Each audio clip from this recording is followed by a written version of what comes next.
ओवीस kitchen या recipe चॅनलमध्ये तुमचे स्वागत आहे. तर आज आपण चक्क एकाच व्हिडिओमध्ये 5 प्रकारचे नवीन पद्धतीने नाश्त्याचे प्रकार पाहणार आहोत.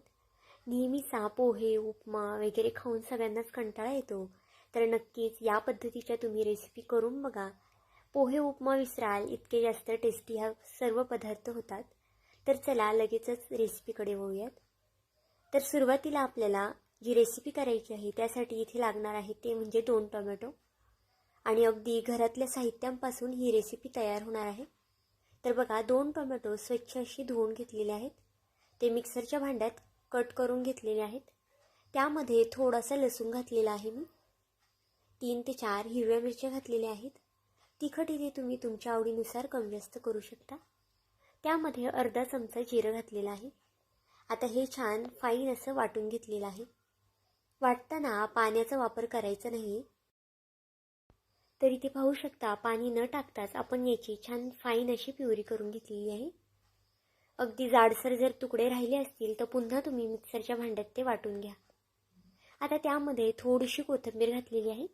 जर तुमच्याकडे जास्त कोथिंबीर असेल तर तुम्ही जास्त सुद्धा घालून घ्या. 1 चमचा इतपत पांढरी तीळ घातलेले आहेत. अर्धा चमचा इथे मी हळद घातलेली आहे. चवीनुसार मीठ घालून घेतलेलं आहे. आता यामध्ये 2 चमचे इतपत मी बेसन पीठ घातलेलं आहे. तर आता बेसन पीठ घातल्यानंतर यामध्ये आपण गव्हाचं पीठ घालूया. एक 5 ते 6 चमचे इतपत मी गव्हाचं पीठ घातलेलं आहे. आता ही रेसिपी मी 2 व्यक्तींनुसार करत आहे, त्यानुसार इथे साहित्य घेतलेलं आहे. तुम्ही जर जास्त लोकांसाठी करत असाल तर साहित्य त्यानुसार घेऊ शकता. आता पाणी टाकून हे कणिक मळून घेतलेलं आहे. मळल्यानंतर अशा पद्धतीने वरनं थोडंसं तेल लावून घ्या, म्हणजे कणिक हे अगदी व्यवस्थित भिजलं जातं आणि मळलं देखील व्यवस्थित जातं.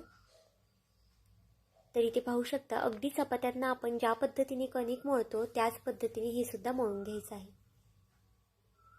आता याचे आपल्याला छोटे छोटे असे गोल गोळे करून घ्यायचे आहेत. ही रेसिपी जर तुम्ही एकदा केली ना तर नक्कीच आठवड्यातून 2 ते 3 वेळा कराल. आणि याच्या पुढची जी रेसिपी आहे ती तर अगदी झटपट बनणारी आहे आणि अगदी चविष्ट आहे, त्यामुळे ती सुद्धा नक्कीच बघा. आणि ती रेसिपी जर तुम्ही केली तर नक्कीच मला कमेंट करून सांगायला विसरू नका. तर बघा आता चपातीसारखा आपण एक उंडा करून घेतलेला आहे. आता त्याला थोडं थोडं आपण पीठ लावून हे छान लाटून घेणार आहोत. आपण लाटताना शक्यतो हे अगदी पातळ लाटा, म्हणजे खायला देखील छान लागतं, रुचकर. तर बघा खाली जर चिटकत असेल तर थोडं थोडं आपल्याला पीठ लावायचं आहे आणि अगदी चपाती लाटतो त्या पद्धतीने सहज हा पराठा लाटला जातो. तुम्ही याला टोमॅटोचा पराठा म्हणू शकता किंवा मग काहीही नाव देऊ शकता. तर बघा अगदी पातळ असा हा पराठा लाटून झालेला आहे. आता गॅसवरती एक पॅन ठेवलेला आहे तापत. पॅनला अगदी थोडंसं तेल शिंतडून घेतलेलं आहे. तुम्ही तेलाऐवजी बटर किंवा मग तुपाचा देखील वापर करू शकता. वरनं सुद्धा छान तेल लावून घेतलेलं आहे. आता एका साईडने छान शेकून घ्यायचं आहे आणि दुसरी साईड पलटी करून घेऊया. अगदी आपण चपाती लाटतो ना, अगदी त्याच पद्धतीने हे पराठे लाटून घ्यायचे आहेत. तर बघा अगदी छान असे हे पराठे भाजून होतात. जर हे पीठ तुम्ही जास्त वेळ मुरत ठेवलं ना तर अगदी पराठे तुमचे फुललेच देखील जातील. पण आपण पीठ मळल्यानंतर लगेचच हे पराठे करायला घेतलेत, त्यामुळे पराठा इथे फुललेला नाहीये. तर बघा छान असा हा पराठा आपला भाजून झालेला आहे. अशाच पद्धतीने दुसरा देखील पराठा भाजून घेऊया. इथपर्यंत व्हिडिओ पाहिलाच आहे. व्हिडिओ थोडा जरी आवडला असेल तर व्हिडिओला एक लाईक, एक सबस्क्राईब नक्कीच करून घ्या. तर बघा आता दुसरा देखील पराठा मी छान भाजून घेते. अगदी खरपूस रंग येतोपर्यंत आपल्याला हा भाजायचा आहे, म्हणजे हा पराठा खायला देखील छान लागतो. हे पराठे तुम्ही टोमॅटो केचप किंवा मग मेयोनी चटणी किंवा मग चहासोबत किंवा प्रवासामध्ये असे नेले तरी सुद्धा भरपूर दिवस टिकतात. त्यामुळे नक्कीच एकदा करून बघा. झटपट बनणारे देखील आहे आणि घरातल्या साहित्यामध्ये देखील आहे. तर चला लगेचच पुढच्या रेसिपीकडे वळूयात. तर इथे बघा आता आपली 2 नंबरची रेसिपी सुरू झालेली आहे. तर ही रेसिपी करण्यासाठी आपल्याला सुरुवातीला अंड लागणार आहे. यापूर्वी ही रेसिपी तुम्ही नक्कीच कधीच केली नसेल ही मला 100% गॅरंटी आहे. आणि जर एकदा केली ना तर नक्कीच पुन्हा पुन्हा कराल आणि लहान मुलांना तर सगळ्यांनाच जास्त आवडेल. तर बघा इथे आता मी एक अंडा घेतलेली आहे फोडून. आता अंड्यामध्ये आपल्याला कांदा टाकायचा आहे. आता तुम्हाला असं वाटलं असेल आपण भुर्जी करतोय किंवा मग अंड्याचा पोळा काढतोय, पण असं अजिबातच नाही आहे. आपण ही रेसिपी अगदी वेगळी करत आहोत आणि अगदी पोटभरीची ही रेसिपी होणार आहे आणि तेवढीच पौष्टिकसुद्धा होणार आहे. तर बघा त्यामध्ये थोडासा टोमॅटोसुद्धा मी घातलेला आहे. थोडीशी कोथिंबीर घालून घ्यायची आहे आणि यामध्ये आपल्याला ओतायचं आहे पाणी. पाणी एकदम देखील ओतू नका. तर बघा अगदी थोडं थोडं करून पाणी यामध्ये घालायचं आहे. चवीनुसार मीठ घालून घेतलेलं आहे. थोडंसं इथे मी काळी मिरी पावडर घातलेली आहे. थोडंसं जिरा पावडर घातलेली आहे. अर्धा चमचा इथे मी हळद घातलेली आहे. अर्धा चमचा लाल तिखट घालून घेतलेला आहे. लाल तिखट इथे तुम्ही तुमच्या आवडीनुसार कमी जास्त करू शकता. थोडंसं धने पावडर, थोडासा गरम मसाला घातलेला आहे.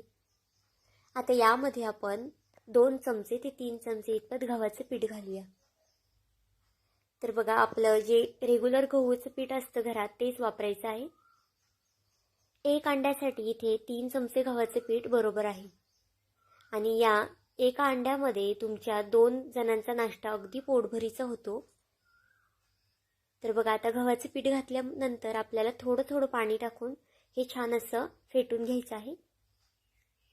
तुम्ही हाताने देखील फेटू शकता किंवा मग अशा पद्धतीने चमच्याने सुद्धा फेटू शकता. तर पाहू शकता अगदी सहज आपलं हे पीठ छान मिक्स होतं आणि अजिबातच गुठळ्या वगैरे राहत नाही. तर इथे बघा पाणी आपल्याला एकदम सुद्धा टाकायचं नाही आहे. अगदी थोडं थोडं इतपत पाणी घालून घ्यायचं आहे आणि छान हे फेटून घ्यायचं आहे. तर आता याची कन्सिस्टन्सी आपल्याला या पद्धतीने पाहिजे आहे. जास्त पातळ देखील नाही आणि जास्त घट्ट देखील नाही. अगदी परफेक्ट असं हे बॅटर तयार झालेलं आहे. आता इकडे गॅसवरती मी तवा ठेवलेला आहे तापत. तव्याला छान असं तेल लावून घेऊया. तवा तापला की यामध्ये आपण हे बॅटर टाकून घ्यायचं आहे. तुम्ही हे धिरडं म्हणा किंवा ऑमलेट म्हणा कशावरही करू शकता. जर तुमच्याकडे नॉनस्टिकचा तवा नसेल किंवा ॲल्युमिनियमचा असेल त्यावरती सुद्धा हे धिरडं अगदी सहज निघलं जातं, अजिबातच चिटकत नाही. तर इथे पाहू शकता अगदी अशा पद्धतीने हलक्या हाताने पसरून घ्यायचं आहे आपल्याला. गॅसची फ्लेम ही बारीक ठेवा म्हणजे धिरडं अगदी छान शिजलं जातं आणि खालच्या साईडने खरपूससुद्धा होतं.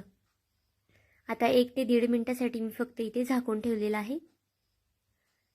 ऑमलेटपेक्षा पण अगदी झटपट ही धिरडी तयार होतात आणि मुलांना ऑमलेट चपाती देण्यापेक्षा तुम्ही अशा पद्धतीने धिरडं नक्कीच द्या. ते सुद्धा खूप जास्त आवडीने खातील. तर बघा 1-1.5 मिनिटानंतर खालची साईड छान आपण पलटी करून घेऊया आणि खालच्या साईडने सुद्धा थोडंसं तेल लावून घेऊया. आता दोन्ही साईड छान खरपूस होईपर्यंत आपल्याला तव्यावरती भाजून घ्यायचं आहे. तर बघा अगदी हलक्या हाताने असे दाबून आपल्याला भाजायचं आहे म्हणजे धिरडं जे आहे ते अगदी कडेपर्यंत भाजलं जातं. तुम्ही याला अंड्याचं धिरडं म्हणू शकता किंवा मग अंडा आणि गव्हाच्या पिठाचं ऑमलेटसुद्धा म्हणू शकता. तर इथे पाहू शकता छान दुसऱ्या साईडने सुद्धा रंग आलेला आहे. अगदी असंच खरपूस भाजून घ्यायचं आहे आपल्याला. आता हे धिरडं एका प्लेटमध्ये काढून घेऊया आणि त्याच पद्धतीने दुसरं देखील करून घेऊया. तुम्ही या धिरड्यासाठी बटरसुद्धा वापरू शकता म्हणजे याची चव अजून जास्त छान लागते. तर पाहू शकता दुसरंसुद्धा धिरडं आपण छान असं पसरून घेतलेलं आहे. शक्यतो ही धिरडी छान पातळच करा म्हणजे खायला छान लागतात. जास्त जाड केली की मग ते आतमध्ये कच्चं राहील, त्यामुळे शक्यतो अशा पद्धतीने पातळ करून घ्या. अगदी 10 ते 15 मिनिटात बनणारा हा नाश्ता आहे. खरंच बघायला गेलं तर या रेसिपीसाठी 10 मिनिटंसुद्धा लागत नाही. 5 ते 6 मिनिटातच ही रेसिपी तयार होते. मुलांच्या छोट्या मोठ्या भुकेसाठी म्हणा किंवा मग सकाळच्या नाश्त्यासाठी, मुलांच्या डब्यासाठी ही रेसिपी तुम्ही नक्कीच देऊ शकता. जितकी झटपट बनणारी आहे तितकीच पौष्टिकसुद्धा आहे. तर बघा हे सुद्धा धिरडं आपलं छान झालेलं आहे. आता त्याची बाजू पलटी करूया आणि दुसऱ्या साईडने हे सुद्धा खमंग असं भाजून घेऊया. ही धिरडी तुम्ही टोमॅटो केचप सोबत खाऊ शकता किंवा मग नुसतं सुद्धा खाऊ शकता. खूप जास्त चवीला टेस्टी लागतं. तर इथे पाहू शकता अगदी मऊसूत असे हे अंड्याचे आणि गव्हाच्या पिठाचे आपले ऑमलेट तयार झालेले आहेत. चवीला म्हणाल तर अप्रतिमच लागतात. टोमॅटो केचपसोबत तुम्ही नक्कीच हे ऑमलेट खाऊन बघा, खूप जास्त चवीला भन्नाट लागतात आणि बनवायला सुद्धा अगदी झटपट आहे. त्यामुळे नक्कीच एकदा करून बघा. कोणतीही पूर्वतयारी न करता हे अंड्याचे ऑमलेट पौष्टिक असे तयार होतात. तर चला लगेचच आपण पुढच्या रेसिपीकडे वळूयात.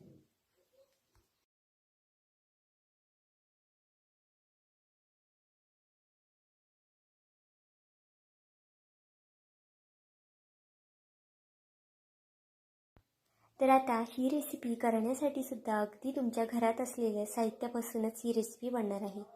तर सुरुवातीला इथे मी मिक्सरचं भांडं घेतलेलं आहे. त्यामध्ये 2 हिरव्या मिरच्या घालणार आहोत. भरपूर असा लसूण घालणार आहोत.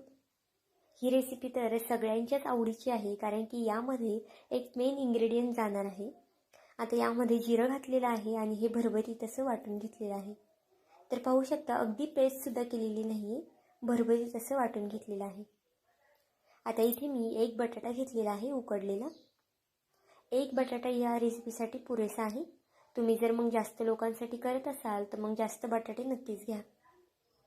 आता सुरुवातीला आपल्याला बटाटा उकडून घ्यायचा आहे. उकडताना नक्कीच बटाटा तुम्ही छान उकडून घ्या, म्हणजे तो किसला देखील अगदी परफेक्ट जातो. तर बघा आता इथे बटाटा थोडासा गरम आहे, त्यामुळे मी हळूवारपणे किसते. पण शक्यतो बटाटा छान थंड होऊन द्या आणि मगच किसा, म्हणजे हाताला वगैरे भाजणार नाही. तर बघा छान असा बटाटा किसून घ्यायचा आहे. तुम्ही हाताने देखील कुस्करू शकता, पण हाताने कुस्करला की त्यामध्ये गाठी वगैरे राहतात. त्यामुळे शक्यतो बटाटा हा छान असा किसून घ्या. आता यामध्ये भरपूर अशी कोथिंबीर घालून घेऊया. आपण जिरं, लसूण आणि हिरवी मिरची जे वाटून घेतलं होतं ते घालून घेऊया. 1 मोठा चमचा इथे मी पांढरे तीळ घातलेले आहे. अर्धा चमचा इथे मी हळद घातलेली आहे. चवीनुसार मीठ घालून घेऊया. आणि या रेसिपीसाठी तुम्हाला गव्हाचं पीठ लागणार आहे. आणि गव्हाचं पीठ बघितलं तर सगळ्यांच्याच घरात अवेलेबल असतं. त्यामुळे ह्या सगळ्याच रेसिपी अगदी झटपट बनणाऱ्या आहेत आणि घरातल्या साहित्यांमध्ये आहेत. आता एक 5 ते 6 चमचे आपण यामध्ये गव्हाचं पीठ घालून घेऊया. गव्हाचं पीठ घालताना शक्यतो चाळून घाला, म्हणजे त्यामध्ये काही कण वगैरे असतील ते निघून जातात. आता बघा पाण्याचा वगैरे वापर न करता आपल्याला सुरुवातीला हे छान मिक्स करून घ्यायचं आहे. शेवटी आपल्याला जसं पाणी लागेल तसं याचा घट्टसर असा गोळा करून घ्यायचा आहे. तर इथे बघा थोडं पाणी करून मी टाकलेलं आहे आणि छान घट्टसर याचा गोळा करून घेतलेला आहे. तुम्ही नक्कीच नेहमी बटाट्याचे पराठे केलेच असतील, पण आपण नेहमी बटाट्याचं स्टफिंग वेगळं करतो आणि पीठ वेगळं मळतो. त्यामुळे करायला सुद्धा खूप जास्त वेळ जातो आणि अगदी झटपटसुद्धा बनत नाही. कधी स्टफिंगसुद्धा ते बाहेर येतं आणि पराठासुद्धा अगदी जाड लाटला जातो. हे अशा पद्धतीने जर पराठे केले ना तर नक्कीच या पद्धतीने तुम्ही नक्कीच नेहमी पराठे कराल. तर इथे बघा ह्याचे मी छोटे असे गोळे करून घेतलेले आहे. तुम्ही गोळे छोटे किंवा मग मोठे कोणत्याही प्रकारे करू शकता. तर आपण ज्या पद्धतीने चपातीसाठी गोळा करतो ना, अगदी त्या पद्धतीने हा गोळा करून घेतलेला आहे. आता एका बटाट्याचे एक 4 ते 5 पराठे आरामात होतात. जर तुम्ही जास्त बटाटे घेतले तर मग जास्त लोकांसाठी ही रेसिपी बनू शकते. तर इथे बघा दुसरा देखील गोळा इथं मी करून घेतलेला आहे. व्हिडिओ इथपर्यंत पाहिलाच आहे आणि व्हिडिओ थोडा जरी आवडला असेल तर नक्कीच व्हिडिओला एक लाईक, एक सबस्क्राईब करून घ्या आणि सोबतचं बेल आयकॉनसुद्धा दाबा, म्हणजे माझ्या व्हिडिओचं नोटिफिकेशन हे सगळ्यात अगोदर तुम्हाला येईल. तर इथे बघा 4ही गोळे आपले करून झालेले आहेत. आता थोडंसं पीठ लावून घ्यायचं आहे गोळ्याला आणि छान हा पराठा पातळ असा लाटून घ्यायचा आहे. जितका तुम्हाला पातळ लाटता येईल तितका हा पराठा तुम्ही पातळ लाटून घ्या, म्हणजे खायला देखील तितका जास्त रुचकर आणि खमंग लागतो. तुम्ही पाहू शकता अगदी अजिबातच चिरटत वगैरे नाही आणि अगदी सहज हे बटाट्याचे पराठे तयार होतात. पण आपण नेहमी जे बटाट्याचे पराठे करतो त्याला खूप जास्त तामझाम असते आणि खूप जास्त किचकट काम असतं. पण जर या पद्धतीने पराठे केले तर अगदी झटपट होतात आणि खायला देखील खूप जास्त वेगळी टेस्ट लागते. तर इथे पाहू शकता अगदी व्यवस्थित असा हा पराठा मी लाटून घेते. पराठा लाटताना थोडं वरनं पीठ लावा, म्हणजे खाली चिकटणार नाही. पण जास्त देखील पीठ लावू नका, नाहीतर मग पराठा आहे तो वरनं कडक होतो भाजल्यानंतर. त्यामुळे थोडंच पीठ लावा, जेवढं तुम्हाला लागेल तितकंच. तर इथे पाहू शकता छान पातळ असा पराठा मी लाटून घेतलेला आहे. आता गॅसवरती पॅन ठेवलेला आहे. पॅन छान तापून द्यायचा आहे. अगदी ज्या पद्धतीने आपण चपात्या भाजतो किंवा मग बटाट्याचा पराठा करतो त्याच पद्धतीने हा सुद्धा पराठा छान भाजून घ्यायचा आहे. आणि तसंच तेलाऐवजी तुम्ही इथे तूप किंवा मग बटर वापरू शकता. पण जर तूप वापरलं की पराठा खायला अजून जास्त रुचकर लागणार आहे. तर बघा एका साईडने छान खमंग असा पराठा आपण भाजून घेऊया.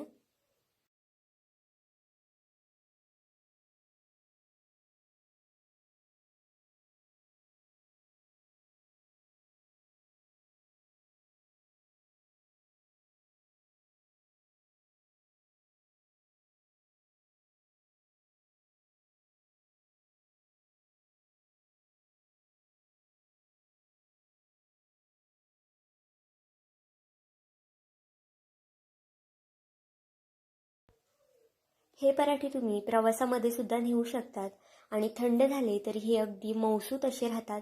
अजिबातच कडक वगैरे होत नाही. आणि या पराठ्यांसोबत तुम्हाला चटणीसुद्धा लागणार नाही, कारण की खायला हे पराठे खूप जास्त टेस्टी होतात आणि याची चव काहीतरी वेगळीच असते. त्यामुळे कोणत्याही चटणीची सुद्धा गरज लागणार नाही.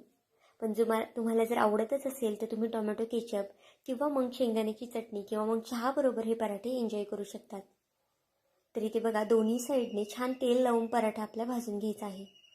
तेल लावत असाल तर थोडंसं जास्त लावा, म्हणजे जो पराठा आहे तो छान खमंग भाजला जातो आणि खायलासुद्धा रुचकर लागतो. तर पाहू शकता अगदी गोल्डन कलर येतोपर्यंत पराठा भाजून घ्यायचा आहे. असा रंग आला की पराठा आता आपल्याला काढून घ्यायचा आहे. जास्तसुद्धा रंग येऊन देऊ नका, नाहीतर मग तो खायला कडवट लागतो. आता अशाच पद्धतीने सर्व पराठे इथे मी करून घेतलेले आहेत. तुम्ही पाहू शकता पराठे खूप जास्त आपले मऊसूत झालेले आहे आणि दिसायलासुद्धा रंगसुद्धा खूप जास्त छान आलेला आहे.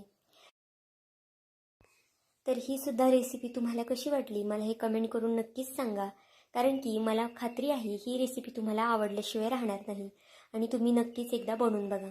तर बघा लगेचच आपण पुढच्या रेसिपीकडे वळूया. तर आता पुढच्या रेसिपीसाठी आपल्याला 2 कांदे लागणार आहे. आता कांदे तर सगळ्यांच्याच घरात अवेलेबल असतात, त्यामुळे ही सुद्धा रेसिपी तुम्हाला नक्कीच आवडणार आहे. आपल्या जितक्या काही रेसिपी आहेत ते सर्व तुम्हाला घरातल्या साहित्यांमध्येच बनणार आहे, त्यामुळे एकदा नक्की ट्राय करून बघा आणि जर तुम्हाला आवडली तर मला नक्की कमेंट करून सांगायला विसरू नका. तर सुरुवातीला आपल्याला 2 कांदे घ्यायचे आहेत. कांदे इथे मी मीडियम आकाराचे घेतलेले आहेत. तुम्हाला जर मोठ्या आकाराचे कांदे असतील तर तुम्ही एक घेतला तरी चालेल. आता कांद्याची आपल्याला साल काढून घ्यायची आहे. तर इथे पाहू शकता इथे मी कांद्याची साल काढून घेते आणि कांदा इथे मी छान असा बारीक कट करून घेते. तर इथे बघा कांदा कट करून झालेला आहे. आता अख्खा कांदा कट करताना इथे मी दाखवलेला नाही आहे, कारण की व्हिडिओ मग खूप जास्त मोठा होतो. कांदा कट केल्यानंतर तो एका बाउलमध्ये काढून घेतलेला आहे. यामध्ये एक टोमॅटो घातलेला आहे बारीक कट करून. आता इथे माझ्याकडे कोबी अवेलेबल होता म्हणून मी घातला आहे. जर तुमच्याकडे नसेल तर तुम्ही नाही घातला तरी चालेल, किंवा मग यामध्ये तुम्हाला अजून जास्त काही ॲड करायचं असेल, तसंच पालक किंवा मेथी किंवा मग फ्लॉवर वगैरे, तर तुम्ही ते सुद्धा ॲड करू शकता. आता यामध्ये भरपूर अशी कोथिंबीर घातलेली आहे. 1 चमचा पांढरे तीळ घालून घेतलेले आहे. आता वातावरण थंड आहे त्यामुळे पांढरे तीळ नक्कीच वापरा. 1 चमचा जिरे घालून घेतलेला आहे. अर्धा चमचा इथे मी हळद घातलेली आहे. 1 चमचा इतपत लाल तिखट घातलेला आहे. तुम्ही लाल तिखटच्या ऐवजी हिरवी मिरची कट करून घातली तरी चालणार आहे. अर्धा चमचा मी इथे गरम मसाला घातलेला आहे. आता हे सर्व आपण मिक्स करून घेऊया. आता या रेसिपीसाठी सुद्धा आपल्याला 1 पेलाभर इतपत गव्हाचं पीठ लागणार आहे. गव्हाच्या पिठाच्या सर्व रेसिपी आहेत त्यामुळे त्या पौष्टिकसुद्धा आहे.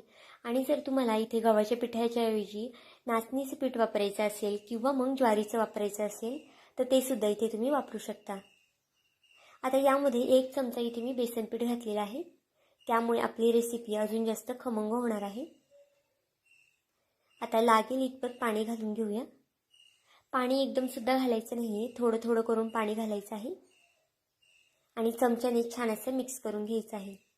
आता गव्हाचं पीठ हे थोडंसं चिकट असल्यामुळे थोडा वेळ लागतो मिक्स करायला, त्यामुळे 2 ते 3 मिनटं तरी छान फेटून घ्या छान. यामध्ये तुम्हाला तुमच्या आवडीच्या ज्या काही भाज्या घालायच्या असतील त्यासुद्धा इथे तुम्ही घालू शकता. गाजरसुद्धा तुम्ही इथे किसून घालू शकता किंवा मग बीट किसून घालू शकता. अर्थातच ही रेसिपी तुम्हाला जितकी पौष्टिक करता येईल तितकी पौष्टिक इथे तुम्ही करू शकता. मुलांच्या डब्यासाठी ही झटपट रेसिपी नक्कीच बनवू शकता.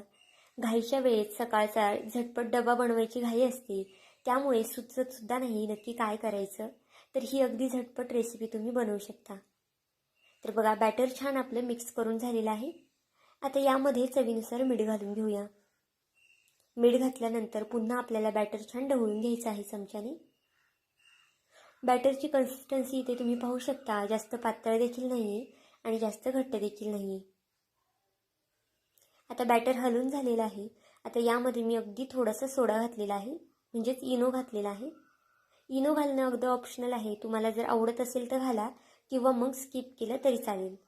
फक्त इनो घातल्यामुळे या रेसिपीला थोडीशी जाळी पडते, म्हणून इथे मी इनोचा वापर केलेला आहे. तुम्ही नाही घातली तरीसुद्धा चालणार आहे. इनोमुळे आपली रेसिपी फसणार वगैरे नाही, अगदी परफेक्ट अशीच होणार आहे. तर बघा, बॅटर आपलं तयार आहे. आता पॅन ठेवलेला आहे गॅसवरती. थोडंसं अगदी तेल लावून घ्यायचं आहे. तेल छान पसरून घ्या कडेपर्यंत. तवा छान तापलेला पाहिजे, म्हणजे जे बॅटर आहे ते अगदी आपलं व्यवस्थित तव्यावरती बसेल. तर बघा, आता 2 ते 3 पळ्या इथे मी बॅटर हे टाकून घेणार आहे. आता तुम्हाला हे गव्हाच्या पिठाचं धिरडं जितकं मोठं पाहिजे असेल तितकं तुम्ही मोठं करून घ्या, किंवा मग लहान लहान करायचे असतील तर मग तुम्ही लहान लहान सुद्धा करू शकता. तर इथे बघा, अगदी अशा पद्धतीने आता हे पसरून घ्यायचं आहे. आता आपण जो इनो घातला आहे त्यामुळे याला थोडीशी जाळी पडते. जर तुम्ही इनो घातला नाही तर जाळी पडणार नाही. जर तुम्हाला इनो आवडत असेल तर तुम्ही नक्कीच घाला. तर बघा, अगदी हलक्या हाताने छान असे हे पसरून घेतलेलं आहे मी. आणि कडेपर्यंत छान तेल लावून घ्यायचं आहे. धिरडं किंवा थालीपीठ किंवा दुसरं काही अशा रेसिपी असतात त्यांना थोडंसं तेल जास्त लावलं की त्या रुचकर भाजल्या जातात आणि खायला देखील छान लागतात. आता 2 मिनिटासाठी फक्त हे झाकण ठेवलेलं आहे मी. झाकण काढल्यानंतर आपण छान हे मोकळं करून घेऊया. तर बघा, अजिबातच खाली चिटकत वगैरे नाही आणि अगदी सहज हे धिरडं निघलं जातं. तुम्ही याला गव्हाच्या पिठाचा उत्तप्पासुद्धा म्हणू शकता किंवा ढोसेसुद्धा म्हणू शकता. तुम्हाला जे आवडेल ते नाव याला तुम्ही देऊ शकता. तर बघा, खालच्या साईडने छान सोनेरी रंगावरती हे भाजून घेतलेलं आहे मी. आता दुसरी साईड पलटी करून त्या साईडने सुद्धा छान रंग येतोपर्यंत भाजून घ्यायचा आहे. पाहू शकता, छान रंगसुद्धा आलेला आहे आणि आपलं हे जे धिरडं आहे ते खमंग असं भाजलं गेलं आहे. तर बघा, अगदी 2 ते 3 मिनिटं लागतात एक धिरडं भाजायला, कारण की हे गव्हाचे पीठ आहे त्यामुळे थोडासा जास्त वेळ लागू शकतो. तर इथे बघा, दोन्ही धिरडे आपले छान भाजून झालेले आहेत. अगदी मऊसूत असे हे धिरडे होतात. थंड झाले तरीसुद्धा मऊसूतच राहतात. त्यामुळे तुम्ही गरमागरम खाऊ शकता किंवा मग थंड झाल्यावर सुद्धा खाऊ शकता. तर ही रेसिपीसुद्धा तुम्हाला कशी वाटली ते सुद्धा मला नक्कीच सांगा. तर चला, लगेचच आपण पुढच्या रेसिपीकडे येऊयात. तर ही जी पुढची रेसिपी आहे ती तर खूप जास्त झटपट आहे आणि इन्स्टंट आहे, कारण की कधीकधी चपाती शिळ्या राहतात आणि मग त्याचं काय करायचं हे सुचत नाही आणि मग त्या खाल्ल्या देखील जात नाही किंवा मग त्या वाया जातात. तर ही रेसिपी तुम्ही नक्कीच बनवू शकतात. तर बघा, एक शिळी चपाती घेतलेली आहे मी. आता चपाती आपण साईडला ठेवूया, तोपर्यंत एक बॅटर तयार करून घेऊया. आता यामध्ये एक कांदा टाकून घ्यायचा आहे. एक लहान आकाराचा बारीक कांदा कट करून घेतला आहे मी. कोथिंबीर घालून घ्यायची आहे थोडीशी. आता यामध्ये काही मसाले घालून घ्यायचे आहेत. तुम्हाला जर मसाले वगैरे घालायचे नाही तर तुम्ही नुसती हळद घातली तरी चालेल. अर्धा चमचा इथे मी गरम मसाला घातला आहे, अर्धा चमचा लाल तिखट आणि अर्धा चमचा इथे मी धना पावडर घातलेली आहे. अर्धा चमचा इथे मी जिरं घातलेलं आहे. तर यामध्ये 2 चमचे आपण बेसन पीठ घालून घेऊया. कधी कधी स्वयंपाक करायचा कंटाळा येतो आणि शिळ्या चपात्यासुद्धा खूप जास्त राहिलेल्या असतात. तर ही रेसिपी तुम्ही नक्कीच करू शकता, कारण की ही खायला देखील तितकीच जास्त चविष्ट लागते. आणि ही रेसिपी केल्यामुळे आपल्या चपात्यासुद्धा वाया जात नाही आणि त्यासुद्धा खाल्ल्या जातात. चवीनुसार मीठ घालून घेतलेलं आहे. आता हे बॅटर आपण करून घेऊया. बॅटर छान चमच्याने ढवळून घ्यायचं आहे. आता यामध्ये सुद्धा तुम्ही गाजर वगैरे ॲड करू शकता जर तुमच्याकडे असेल, किंवा सिमला मिरची सुद्धा बारीक अशी कट करून टाकू शकता. तर इथे पाहू शकता, बॅटर छान मी 1 मिनिट भरासाठी छान ढवळून घेतलेलं आहे. अशा पद्धतीने बॅटर छान ढवळलं की त्याला जाळी छान पडते. त्यामुळे नक्कीच 1 मिनिट तरी बॅटर हे ढवळून घ्या. तर इथे पाहू शकता अगदी जाडसर सुद्धा बॅटर नाहीये आणि जास्त पातळ सुद्धा नाहीये. आता गॅसवरती एक पॅन ठेवलेला आहे. पॅनला अगदी थोडं तेल लावायचं आहे. जास्त सुद्धा तेल लावू नका, अगदी थोडं तेल लावून घ्या आणि जी आपली शिळी चपाती असते ती यावरती ठेवून घ्या. तुम्ही ही रेसिपी शिळ्या चपातीची सुद्धा करू शकता किंवा मग ताजी चपाती असेल त्याची सुद्धा करू शकता. पण जर अशा पद्धतीने रेसिपी केली की मग शिळ्या चपात्या वाया देखील जात नाही आणि खायला देखील तितकी जास्त ही रेसिपी खमंग लागते. आता गॅसची फ्लेम मी अगदी स्लो ठेवलेली आहे, नाहीतर मग चपाती जी आहे खाली जळून जाईल आणि मग रेसिपी आपली खराब होईल. तर बघा अगदी स्लो गॅस ठेवायचा आहे आणि जे बॅटर आहे ते सगळीकडून पसरून आपल्याला ओतून घ्यायचं आहे. 2 चमचे बेसन पीठ एका चपातीसाठी पुरेसं आहे. तुम्ही जर जास्त चपात्यांसाठी करत असाल तर मग बेसन पिठाचं प्रमाण वाढवू शकता. तर बघा अगदी अशा पद्धतीने सगळीकडून हे बॅटर लावून घ्यायचं आहे. यावरती तुम्ही चीज वगैरे घातलं, थोड्याशा भाज्या घातल्या तर मग मुलांना पिझ्झा म्हणून देखील ही रेसिपी देऊ शकता आणि त्यानिमित्ताने मुलांच्या पोटात चपाती देखील जाईल. कारण की तसं मुलं चपाती खात नाही आणि जर अशा पद्धतीने तुम्ही ही रेसिपी बनवून दिली की नक्कीच मुले चपाती आवडीने खातील आणि एक नाही तर 2-2 चपात्या खातील. तर बघा वरच्या साईडनी सुद्धा थोडंसं तेल लावून घेतलेलं आहे मी. आता ही बाजू आपण पलटी करून घेऊया. तर पाहू शकता बाजू पलटी करून घेतलेली आहे आणि गॅसची फ्लेम आता मी मीडियम केलेली आहे.